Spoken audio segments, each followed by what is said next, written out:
Shalom kepada jemaat yang dikasihi.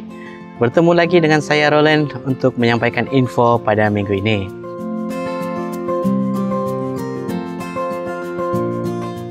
Bagi makluman awal, pada 25 hari bulan 5, gereja kita akan mengadakan ibadah raya khas Alive Worship Jubilee bermula pada pukul 10.30 pagi dengan tema Rejoice in Hope.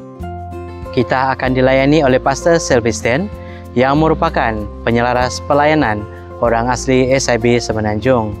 Mari sama-sama kita mengajak teman-teman untuk hadir dalam ibadah raya ini bagi mengenal siapakah sumber sukacita dalam pengharapan kita.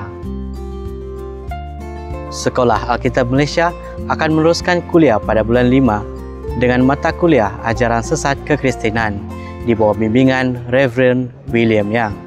Kelas ini akan bermula pada 5 hari bulan 5 sehingga 29 hari bulan 5 pada setiap Isnin, Selasa dan Kamis bermula pada pukul 8 malam sehingga 10.30 malam secara fizikal bertempat di MSQ Mall Petaling Jaya. Untuk sebarang maklumat, anda boleh berhubung terus dengan admin gereja.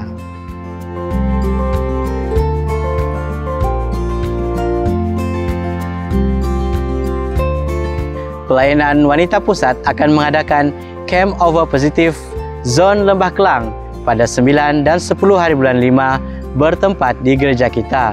Yuran yang dikenakan hanyalah sebanyak RM65. Kepada para wanita, bujang maupun sudah berkahwin, anda semua dialulukan untuk mengikuti camp ini.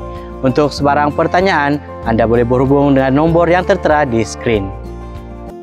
Sekian saja untuk info minggu ini. Info-info sebentar tadi juga boleh dapatkan melalui grup WhatsApp, juga Facebook gereja kita.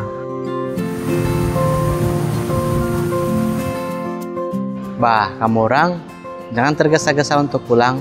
Mari singgah di arah 1 untuk kita kupi-kupi fellowship bersama. Jumpa di arah 1. Sampai jumpa di minggu hadapan. Tuhan Yesus memberkati. Bye-bye.